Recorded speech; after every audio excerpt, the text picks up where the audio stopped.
wanita mulia yang Allah turunkan untuk membantu kelahiran Nabi Muhammad Shallallahu Alaihi Wasallam. Kisah lahirnya Nabi Muhammad Shallallahu Alaihi Wasallam dibantu 4 wanita mulia yang tinggal di dalam surga. Saat lahirnya Nabi Muhammad Shallallahu Alaihi Wasallam, Allah Subhanahu wa Ta'ala menurunkan 4 wanita mulia yang sebelumnya tinggal di surga untuk membantu lahirnya Nabi Muhammad Shallallahu Alaihi Wasallam. Nabi Muhammad Shallallahu Alaihi Wasallam dilahirkan dari rahim wanita mulia bernama Siti Aminah pada Senin 12 Rabiul Awal tahun Gajah atau tepatnya pada 571 Masehi di kota suci Mekah. Kemuliaan yang Allah Subhanahu wa Ta'ala berikan kepada Nabi Muhammad Shallallahu Alaihi Wasallam melebihi segala sesuatu yang pernah ada di dunia ini. Tak ayal jika Allah Subhanahu wa Ta'ala menyandingkan namanya di atas pintu surga dengan nama Nabi Muhammad Shallallahu Alaihi Wasallam. Dalam kitab Ad-Dibai, Syekh Abdurrahman Ad-Dibai halaman 192-193 menuliskan, sesungguhnya saat malam kelahiran Nabi suci Muhammad Shallallahu Alaihi Wasallam, arsy seketika bergetar hebat nan luar biasa, meluapkan kebahagiaan dan kegembiraannya. Kursi Allah bertambah kewibawaan dan keagungannya, dan seluruh langit dipenuhi cahaya bersinar terang, dan para malaikat seluruhnya bergemuruh, mengucapkan pujian kepada Allah Subhanahu wa Ta'ala. Selain itu, diceritakan juga dalam kitab An-Nimatul Kubra, Alam karya Haytami As-Syafi'i saat hendak melahirkan, Siti Aminah merasa sedih karena tak ada orang yang menemaninya.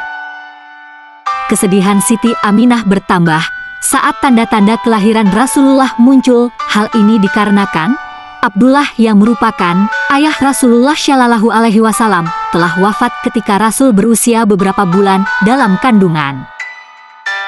Sementara sang mertua, yakni Abdul Muthalib, sedang bermunajat di Ka'bah. Saat waktu kelahiran Rasulullah Shallallahu Alaihi Wasallam tiba, Allah mengutus 4 sosok wanita yang membantu menjaga dan menemani Siti Aminah.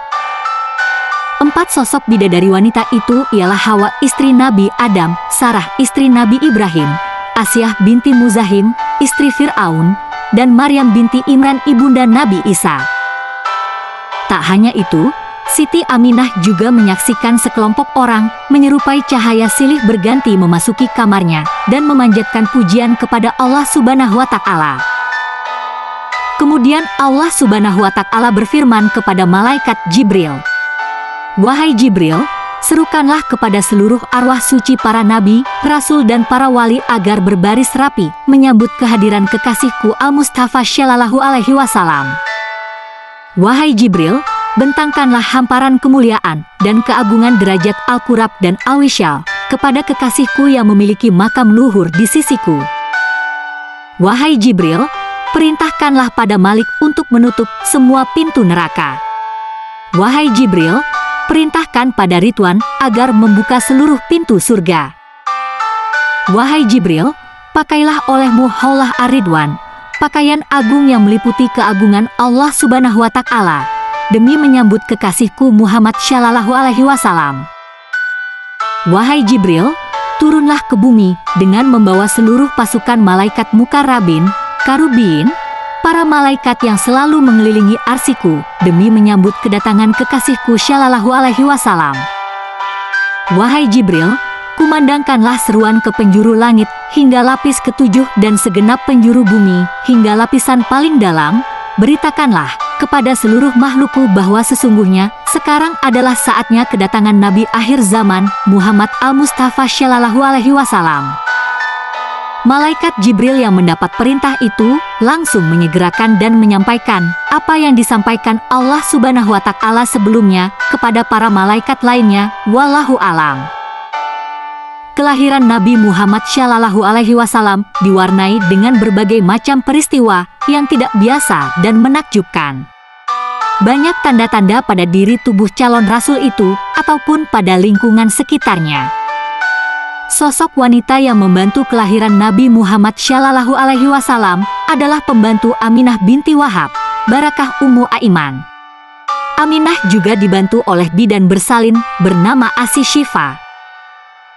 Saat itu menjelang fajar, Aminah, Ibunda Rasulullah Shallallahu Alaihi Wasallam sudah mulai merasakan tanda-tanda kelahiran. Dirinya dibantu Barakah Ummu Aiman yang merupakan pembantunya sendiri.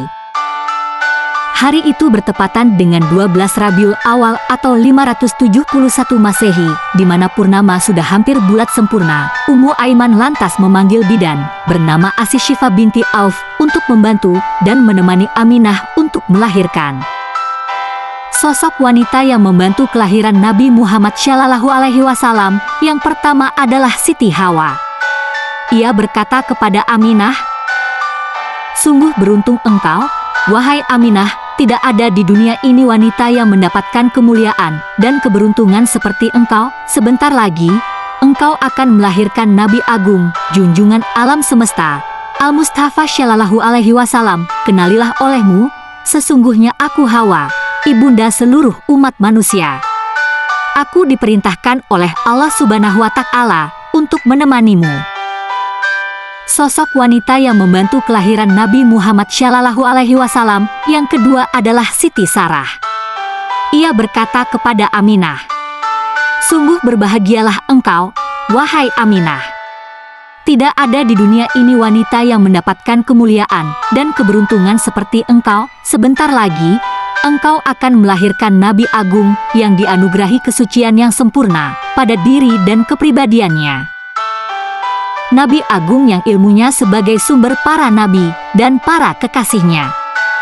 Nabi Agung yang cahayanya meliputi seluruh alam. Dan ketahuilah olehmu, wahai Aminah, sesungguhnya aku adalah Sarah, istri Nabiullah Ibrahim. Aku diperintahkan Allah Subhanahu wa Ta'ala untuk menemanimu."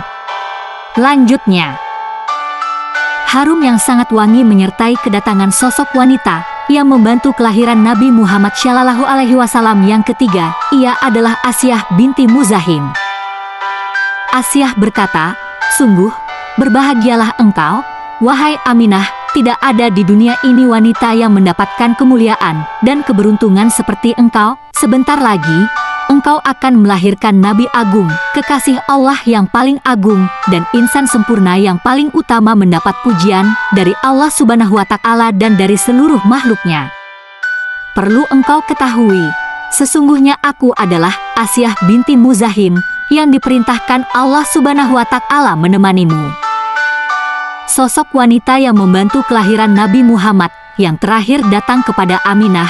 Parasnya sungguh cantik dan penuh wibawa. Ia adalah ibunda Nabi Isa, Siti Maryam.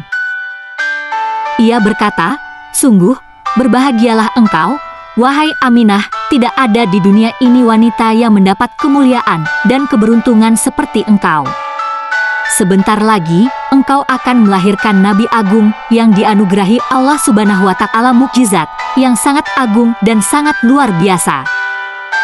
Beliaulah junjungan seluruh penghuni langit dan bumi, hanya untuk beliau semata segala bentuk sholawat Allah Subhanahu wa Ta'ala dan salam sejahteranya yang sempurna. Ketahuilah olehmu, wahai Aminah, sesungguhnya aku adalah Maryam, ibunda Nabi Isa. Kami semua ditugaskan oleh Allah Subhanahu wa Ta'ala untuk menemanimu demi menyambut kelahiran Nabi suci Al-Mustafa Shallallahu Alaihi Wasallam." Setelah itu lahirlah seorang bayi yang menjadi rasul yang sangat mulia. Kelahiran itu disambut baik oleh semua orang, bahkan saat Abdul Muthalib, kakek Nabi Muhammad Shallallahu Alaihi Wasallam, mendapat kabar kelahiran cucunya, ia langsung bersyukur dan berdoa kepada Allah Subhanahu wa Ta'ala di Ka'bah. Akhirnya, bayi itu diberi dengan sebuah nama yang belum pernah dikenal di kalangan Arab, yaitu Muhammad. Itulah 4 wanita yang menemani kelahiran Nabi Muhammad Shallallahu Alaihi Wasallam. Semoga kisah ini bermanfaat dan menambah wawasan. Terima kasih sudah menonton. Semoga kalian sehat selalu, panjang umur, murah rezeki, dan yang sedang sakit semoga cepat sembuh. Amin amin ya robbal alamin. Subscribe, like, komen, dan share.